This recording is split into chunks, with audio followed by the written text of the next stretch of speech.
Hello, beautiful friends and book lovers. I hope that you're all doing well. If you're new here, my name is Heather, and here at Heather's Book Review, as you can take a quick peek behind me, I mainly love to read mysteries and thrillers, but I will read just about anything. And I filmed an entire October TBR video of books that I was planning to read for spooky season. And I did read the Book of Accidents by Chuck Wendig. So that is what this review is for. And I actually filmed an entire read with me portion of the video as well. So if you just look in the description box, it tells you where everything starts with timestamps and everything. But this portion of the video is going to be my non-spoiler review of this very, very hyped up book. Before the story time even starts, I got a bottle of this Smart Water yesterday at Target with like green tea extract. It was delicious. This is just like other water because I already drank it all, but amazing, super good if you haven't tried it yet. Okay, anyways, story time. So I went to Tampa for 2 days in October to visit one of my best girlfriends. And I brought this. I brought the Book of Accidents with me, and I freaking spilled on it a shake. I was so pissed. It was while I was already on the airplane. I was in my seat. I was so excited. I'm like, okay, if you're new here, I'm a mom. And just having like 2 hours to myself to read was going to be crazy. I was also in crazy amazing. I'm also in grad school right now, and that whole week I was trying to type 2 papers so I didn't have to do any work while I was visiting my friend. So it was like a super busy week. I was so looking forward to just like getting a pre-flight drink, sitting on the flight and reading this book, and then I freaking spilled on it, you guys. And I'm definitely I was like paranoid to read it, okay? Long story short, I was paranoid to read it. It was just wet. The cover was wet. So then I was like, whatever. I brought Final Girls as well. So then I just took that out and started reading that. Thankfully, I didn't spill on that. But anyways, I'm filming this and it's October 23rd. It has taken me a minute to read this book. This book is huge. It is 525 pages, okay? The copyright, I want to say this came out in 2021. Let's see. Yeah, 2021. So relatively new, but I personally saw this all over Bookstagram. If you don't follow me on Instagram, I'll just put a little sticker here, or that's probably already in the beginning of the video because typically that's where I put it.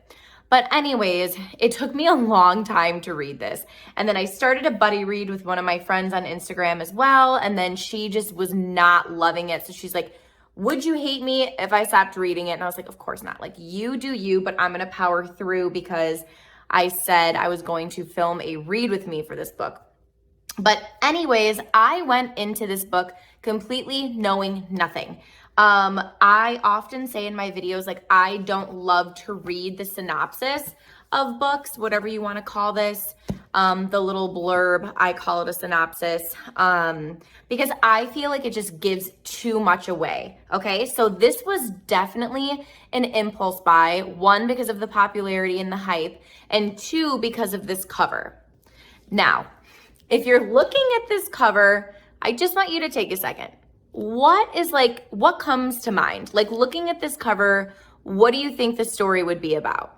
For me, it was like a haunted house. I'm like, okay, this is a spooky ass haunted house. Like, is this supposed to be like a ghost? Like, what is this? What is actually going on?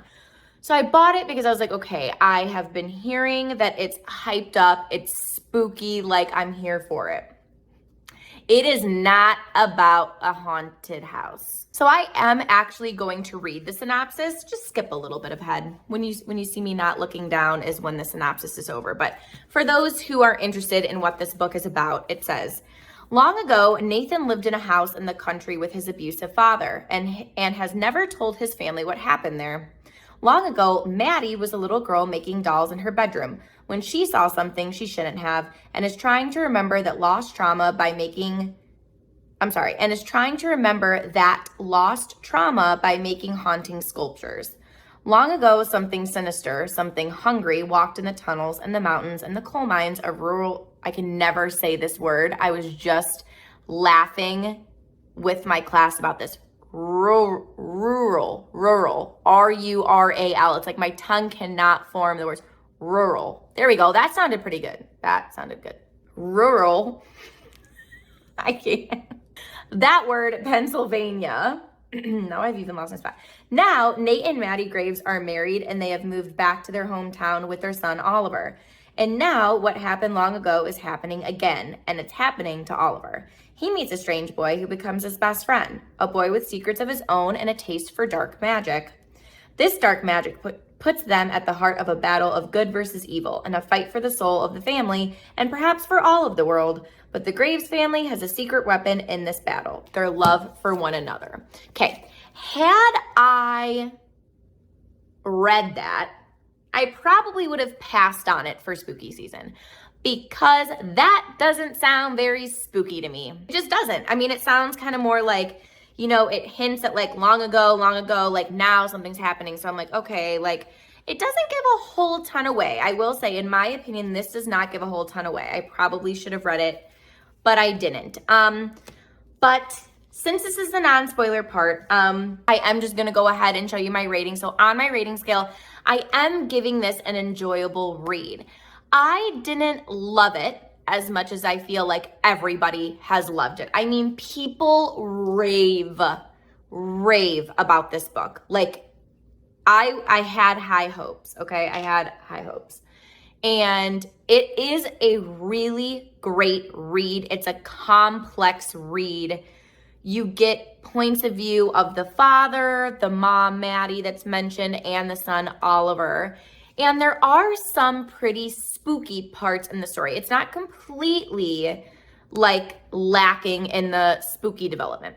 Would I call this a thriller? No. Would I say it's a horror novel?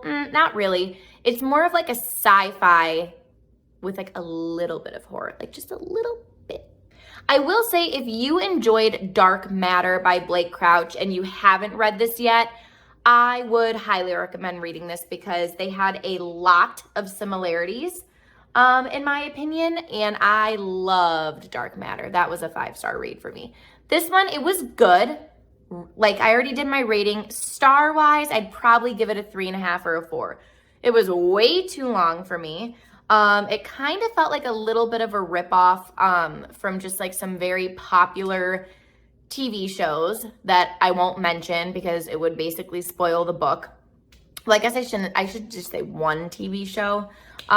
Just turned my filming light down a little bit. I was like trying to look at the camera and I'm like, oh my gosh, like my eyes are killing me. So yeah, it kind of screamed a little bit of like a ripoff of a massive like hit TV show for me. So I wasn't really vibing with that as much. Did it feel really unique? Kind of, in the sense of like books that I read, there's really only been one that kind of had some similarities for me. But it was pretty unique for me personally in like what I choose to read, right? Like my favorite genre is psychological thriller. So it was a little bit unique to me in that regard. And I loved at the end how like you saw a bunch of different parts of the book coming together. That is always really special for me when an author can kind of weave everything together and just make it like super cohesive. So I really respect Chuck's ability to accomplish that. But just for me personally, it wasn't like oh my God, I'm going to recommend this to everyone. But I still really did enjoy it. So if you're interested or if you have the book and you want to read it together, just keep watching because I am going to read it with you. I broke this into 4 parts. So yeah, let's just go ahead and get reading. Also, quick plug, if you're new here, I would love if you could hit that subscribe button and that post notification bell so you're notified every time I post a new bookish related video. Disclaimer, my pup is right here. He's a little restless, so he's wanting some scratchies, so you may hear him in the background. Hey guys, here with my thoughts on part 1 of How I Broke Up the Book of Accidents by Chuck Wendig. Hopefully I'm saying that right. I, right now, am officially halfway through this book, but I haven't filmed my thoughts on parts 1 and 2 yet, so wanted to come on here and do that. So here she is, the official I'm gonna film a read with me video, so like I better start taking notes. So this is the Book of Accidents, part 1. So I read pages 1 through 102, or chapters 1 through 15, okay? So here are all my thoughts. First off, I did not read the synopsis for this book. I typically don't love to do that because I feel like it gives it a lot away. So go into this thinking that like I knew nothing about what this book was going to be other than like it's a super hyped up, like has a cult following, everybody loves it. The book starts with Eddie, the serial killer, talking about like his love of numbers, his obsession with numbers. He's like even sitting there in the electrocution chair, like how many people have been electrocuted in here. And I don't know, it was just weird. I'm like, okay, is the book going to be about him? Like, why are we starting off with him? And then you get that little snippet of somebody named Mike, and he's like shooting birds or whatever. And then the minute the gunshot goes off, a kid is there. That has been so far like the creepiest scene of this book for me. Just like that kid who clearly was like, I don't know, dead and like injured. But he basically, what did I write here? Yeah, he like ends up killing him, right?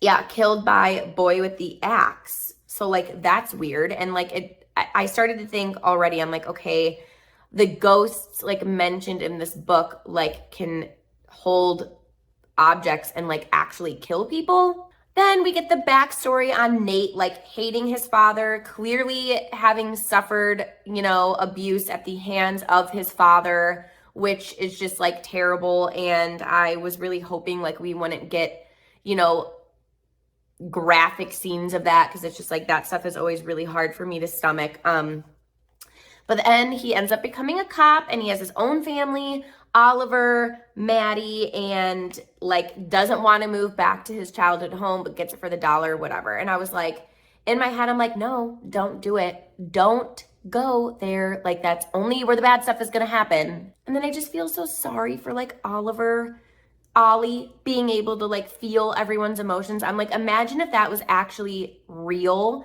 and like you had that burden on your shoulders. Like I don't know. I love Ollie in this book. He's like my favorite character. I hope nothing bad happens to him. All the scary parts in this book so far, I write boo. And those are supposed to be ghost eyes. Anyway, so another scary scene was obviously when Nate was going in to see his dad, and then his dad was like clearly dead, but did that weird like gasp thing. And then he sees his ghost. I was like, oh my God, shit is like starting now. Okay, this was interesting. So I said, why does Maddie's chainsaw keep being brought up? Foreshadowing going to be used in a death sometime? I don't know. At this point in the book, well, I don't know. Hold on, I have to make sure that.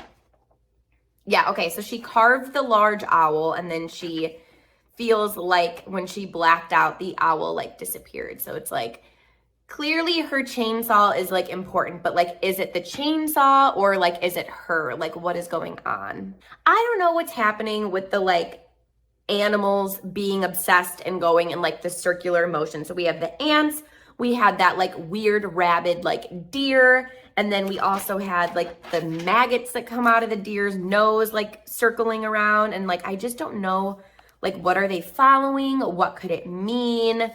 Like, are they trying to reach somewhere? Like, what does that circular motion signify? Then I'm starting to get like alien kind of vibes. Like, so the man that Nate was following explodes, right, with like this like huge light thing, and then I think like disappeared or something. Like that sounds kind of like alienish to me. Like it doesn't really sound ghostly. And then there's the like talk about Ed like disappearing right when the like electric chair went off. Like, where did he go? Like, did he go into another realm? So yeah, the book is not what I expected, but again, that's because I didn't read the synopsis. Like, you know, like that's my choice, but it's definitely feeling more sci-fi to me at this point. So yeah, we're just gonna get right into my thoughts on part 2. Okay, so for part 2, I read pages 103 to 210 and chapters 16 through 36.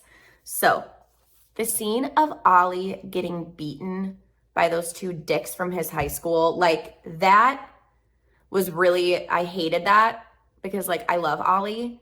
But then also like Jake coming out of nowhere and saving him, like I feel like there was another scene in part 1 where like we read about Jake. Like I feel like his eye and the scar tissue was like mentioned, but now I can't remember where in the book we've like read about him. But I know he was mentioned. So then I wrote WTF here because it was another instance where Maddie makes art, and now it was like Edmund Reese trying to kill her through the art. I was like, what? Okay, so like basically whatever she makes is coming to life. I was so annoyed that like Maddie and Nate were not telling each other what was happening, and then Ollie lied about getting beaten by those guys from high school. Like I was like, no, this would be so much easier if everybody was just like truthful and honest with each other. But basically my theory about like the other dimensions is kind of being confirmed when Jake is like, he makes the book of accidents appear, and then it says something like this was the 99th. Like, does that mean other dimension or like other world? Like, what is so significant about 99? So then at this point, I had to read the synopsis because I was so confused. I was like, is this a horror book or is this like a D&D, Stranger Things, like what sci-fi, like what is happening? So then I impulse read the synopsis when I got to page 139. So I had to tell you guys that. So I didn't write that. All I wrote was impulse read the synopsis, LOL. My hair is like really starting to poof up at this point. I just finished my September TBR, put her back a little bit. And I was like, hey, my hair's like half drying, but no. Then it starts to like get crazy. Basically, yeah, I just wrote down that this feels like very Stranger Things-esque, which I'm not mad at. I just, yeah, I mean, like I'm loving the scary parts of it, but also like when it gets to be like sci-fi kind of vibes-ish, I'm like, okay, literally like anything can happen here, right? So then there's that scene where Nate and Fig find that naked girl with the 37 etched on her, and then she gets freaking taken back into the dimension. I was like, no, save her. What are you guys doing? So it sounds like there are like multiple portals, because there's that scene with Jake and Ollie in the Book of Accidents, and like when Jake is showing him the book, there's like that portal that's opening and it's like dark and it's this void with like those stars in it. And then every time there's like that big lightning bolt, like where that 37 girl got like sucked back into, like that's also like another portal.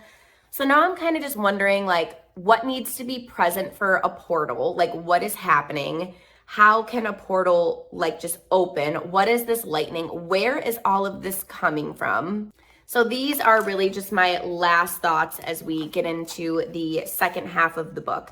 It seems like we know that there are like alternate universes, alternate worlds. There's clearly magic in this book, but like where did it come from? And Jake seems to be after Ollie. Maddie, there's that stuff with her past where like that one girl, Sissy, I think she went by, the number 5 girl that escaped, was like, no, you were there as a kid. So like clearly Maddie is like somehow wrapped up into this. But my thoughts are like, okay, we still have such a decent chunk. Like we have half of this book left. But my only wonder at this point is like, how are they going to stop this? Are they going to go into other universes? Like, are they going to be able to like stop the voids from like opening? So I'm intrigued. I'm not mad that it's going down like a sci-fi-ish route because again, that's on me for not reading it. But I'm hoping for like more spooky scenes because I feel like that is what I'm really loving the most in this book since it's spooky season. That's better. Me trying to show the shirt. But yeah, so liking it so far. Sorry, now the camera's gonna be super shaky. So yeah, let's just get right on reading and my thoughts on part 3. You guys, I just filmed the non-spoiler part before I'm filming this last section. But this part of the video is going to be all my thoughts on parts 3 and 4.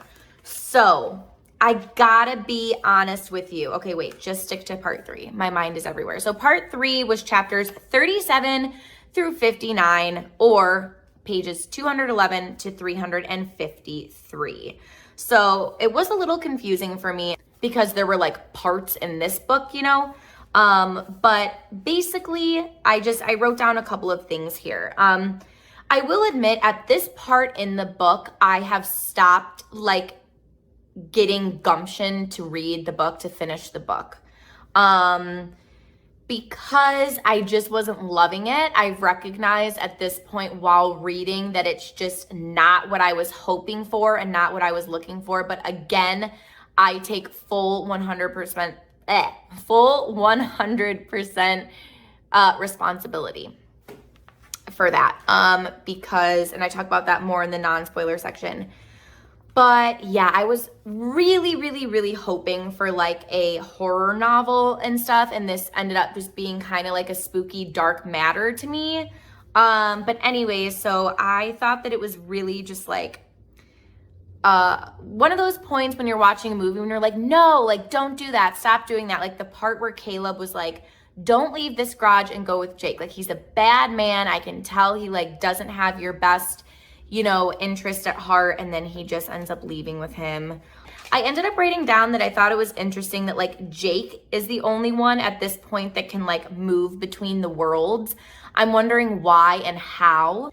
At this point in the read, I am also reading Final Girls, because if you listen to my story part of the video in the beginning, I ended up spilling on this book. So I think that also like kind of wrapped into my like factoring of why I wasn't super like gung-ho on finishing the book. I didn't really have a lot of like, I don't know, want, I'm blanking on the word, but like want or like energy to like finish it, because then I also was getting a little invested in Final Girls.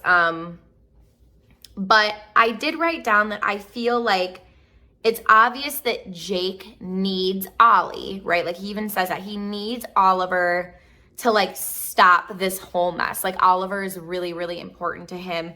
But I wrote here, like, I think, you know, that Oliver, it's gonna work out. It's gonna be a happy ending. Oliver is going to prevail. One of the spookiest parts of this whole read for me was like the mine scene, like where it's like another Oliver, like in the mine with, what was his name? Oh, Eli, the devil, or not the devil, the demon. Like all of those scenes, excuse my language, were like super fucked up. Like that part where he was like, Oliver's like, I'm hungry, like I really need to eat. And then like it's pitch black and he's like, I have the juices like dribbling down my face. And then he turns on the light and he's freaking eating up like Eli's leg. Even saying that, I'm getting like a little nauseous. That was messed up. And like, imagine if that was in a movie. Like, I think this book would actually make a fantastic movie. I never really trusted Jed throughout this book. So the fact that Jed was working with Jake, I didn't predict it.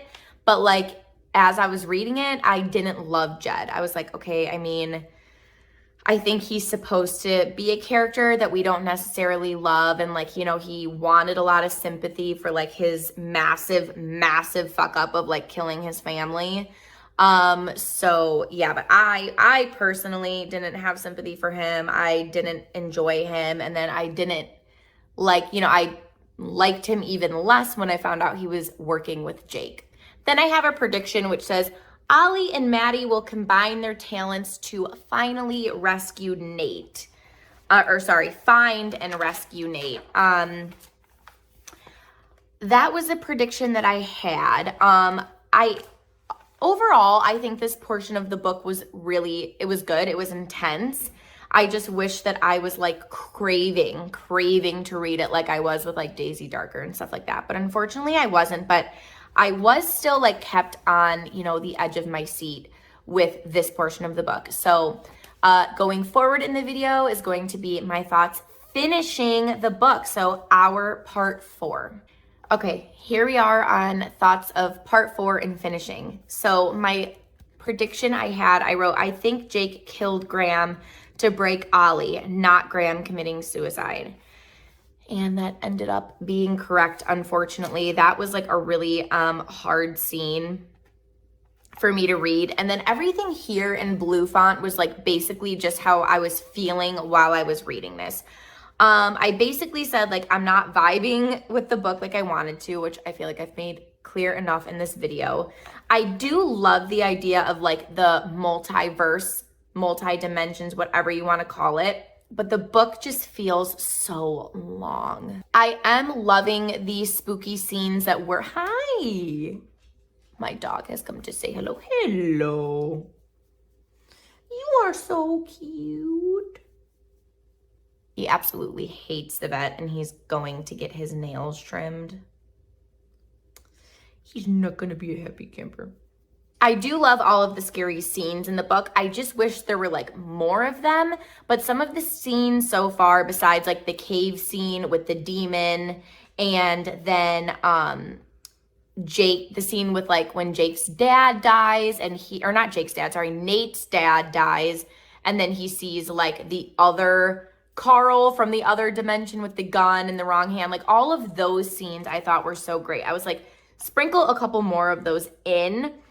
I will say the scenes of like our Nate being in like the Edmund Reese multiverse, whatever, like, and he was trying to get back to the Ramble Rocks or whatever. A couple of those scenes were like really, really scary too. But yeah, so I think it wrapped up really nicely. I actually love that Oliver, Maddie, and Nate and Jake. I almost wish those were like two, like they're super common. Like they're too close for me. I keep like messing it up. But I love that they didn't actually get reunited with Nate in the end. It was a happy ending. The demon was killed by her owls or whatever. Like, so we can infer that, you know, like my prediction of like them putting their powers together, like that part was kind of right? But then, like, I love that in the regard it was a happy ending that way, but then also they weren't reunited with Nate, but he ends up killing Edmund Reese, right? So in like another multiverse or whatever, because they were talking about how like the ice cream shops used to be different or something. But I loved that because it just lends itself to like as a reader being like, would they have ever reunited? Probably. I mean, I think like they would have been able to figure it out. But yeah, I mean, I think like this part 4 kind of redeemed the book for me a little bit because I was feeling more of like a 2.5, 3 star. And then once it wrapped up and finished, I was like, okay, that's a solid, like, I'd say like a 4 star. So yeah, that wraps up all of my thoughts on the Book of Accidents. And I am now going to be starting The Haunting of Ashburn House. I'm so excited for that. So anyways, you guys, I hope you have been having a wonderful spooky season and have been enjoying your spooky reads. Please leave in the comments below what some of your favorite spooky reads are. And as always, thanks so much for watching, and I'll see you in my next video. Bye, you guys.